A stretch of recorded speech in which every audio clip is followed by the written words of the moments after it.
আসসালামু আলাইকুম। Web development কোর্সের প্রজেক্ট 2 এ আপনাকে স্বাগতম। এর আগের পার্টে আমরা এই সেকশনটার স্টাইল করে ঠিক এমন একটি সুন্দর ডিজাইন করেছিলাম, রাইট? আমাদের প্রজেক্টে। সো আমাদের এই সেকশনটাও কিন্তু আমরা শেষ করে ফেললাম। সো এখন আজকের এই পার্টে আমরা আমাদের এই অ্যাবাউট সেকশনটা তৈরি করব। সো এই অ্যাবাউট সেকশনটা তৈরি করা এবং স্টাইল করা কিন্তু অনেক ইজি। তো এই দুইটা কাজ আমরা আজকের এক পার্টেই করব। তো চলুন শুরু করা যাক। This is Ishan from Hablu programmer.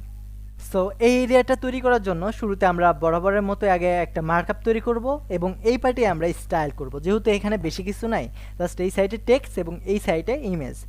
So এই জন্য আমরা আমাদের এডিটরে যাব, দেন এটার পরে আমরা একটু নিচে যাব, নিচে গিয়ে আমরা আরও একটা সেকশন তৈরি করব। সো এই সেকশনটার নাম আমরা অ্যাবাউট সেকশন দিতে পারি, অথবা সেকশন 3 আপনি যে কোনো ক্লাস নেম সেট করতে পারেন। সো আমি এখানে অ্যাবাউটই দিয়ে দিলাম। দেন এইটার ভেতরে আমরা আরও একটা ডিপ ক্রিয়েট করব। সো এই ডিপটার ক্লাস নেম দিব আমরা টেক্সট, যেহেতু আমরা এই টেক্সটগুলো একটার ভেতরে রাখবো, এটা আরেকটার ভিতরে রেখে ডিসপ্লেটা ফ্লেক্স করে দেব, যেন আমাদের দুইটা পাশাপাশি চলে আসে, অথবা আমরা ফ্লট লেফট করে দেব, যে কোনো একটা করে দেব। দেন এটার একটা আমরা উইথ দেব। সো আমি এটাকে জাস্ট বক্স নামে করলাম, অথবা আমরা অ্যাবাউট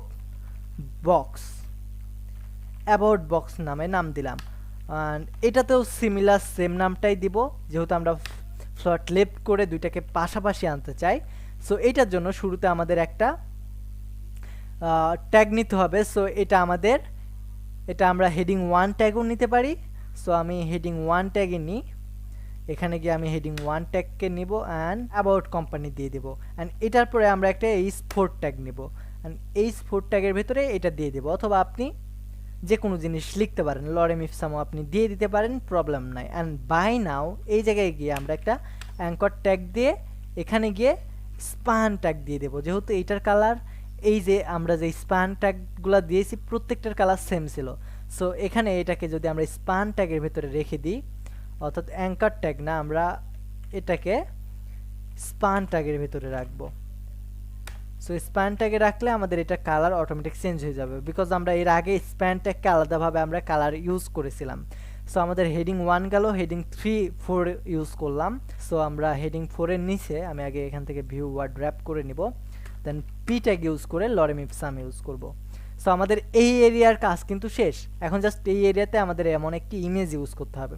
সো সিমিলার আমরা এই টাইপের একটা ইমেজকে ইউজ করে দিব, যেহেতু ইমেজ আপনাদেরকে দিয়ে দিছি আমি। সো ইমেজেসের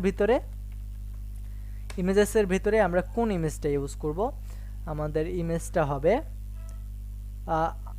ইমেজটার নাম হবে হেড ম্যাপ, মেবি এটাই। সো আমি এখানে গিয়ে ইমেজ হেড ম্যাপ, সো এই ইমেজটা ইউজ করে দিলাম।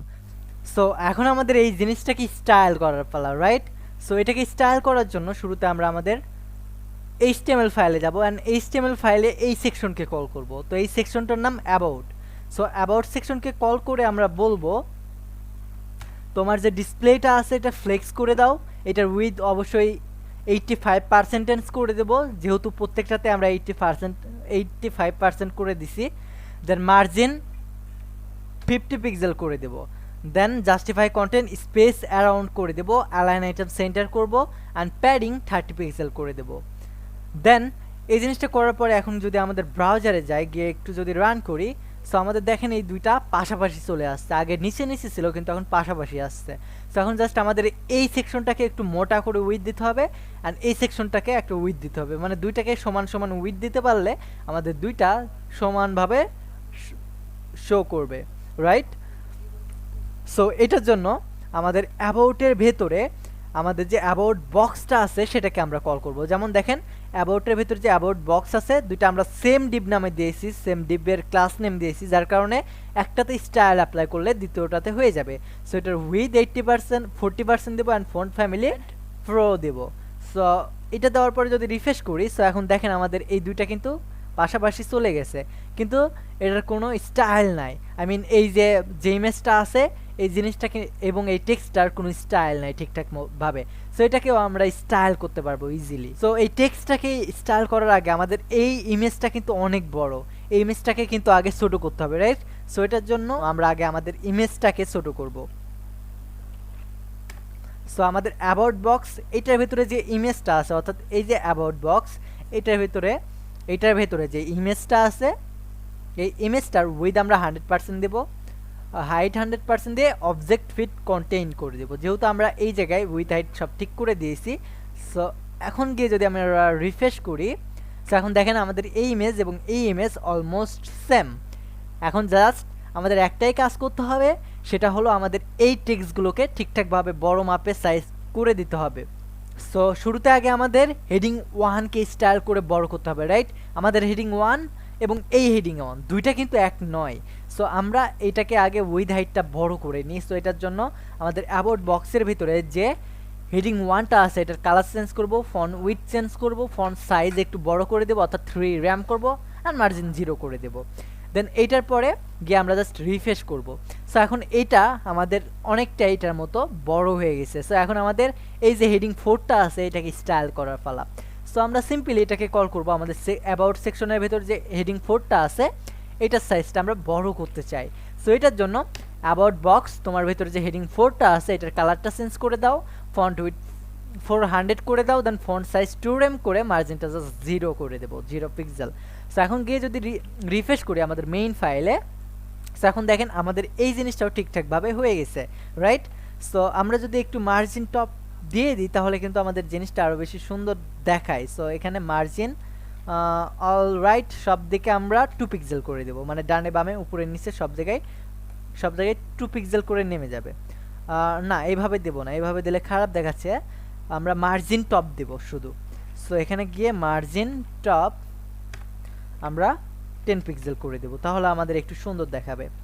ইয়েস, আমাদের এখন সুন্দর দেখাচ্ছে। অ্যান্ড মার্জিন বটমও করে দেব 10 পিক্সেল, তাহলে আমাদের পি ট্যাগটাও সুন্দরভাবে শো করবে। মার্জিন বটম হবে 10 পিক্সেল। সো এখন আমাদের এই জিনিসটা ঠিকঠাক আছে। এখন আমাদের একটাই কাজ, এই পি ট্যাগটার যে টেক্সটগুলো আছে এইগুলোর কালারটা চেঞ্জ করে দেওয়া, তাহলে কিন্তু আমাদের এই এরিয়াটা কিন্তু ঠিকঠাকভাবে হয়ে যাবে। সো এটার জন্য আমাদের about area P, about area এটার ভেতরে যে পি আছে এটার স্টাইলটা জাস্ট চেঞ্জ করে দেবো। সো মার্জিন টপ এখানে আর 10 পিক্সেল ইউজ করবো না, যেহেতু এখানে বটম ইউজ করে দিছি। So font size 1 RAM, colour এটা দিয়ে দেবো BD and letter spacing 0.5 pixel.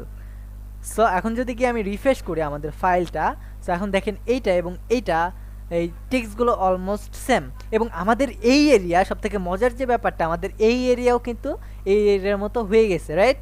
So আমরা জাস্ট 5 থেকে 6 মিনিটের ভেতরে দেখেন 5 থেকে 6 মিনিটের ভেতরে কিন্তু আমরা এই এরিয়াটাও তৈরি করে ফেলতে পারছি মার্কআপ সহ।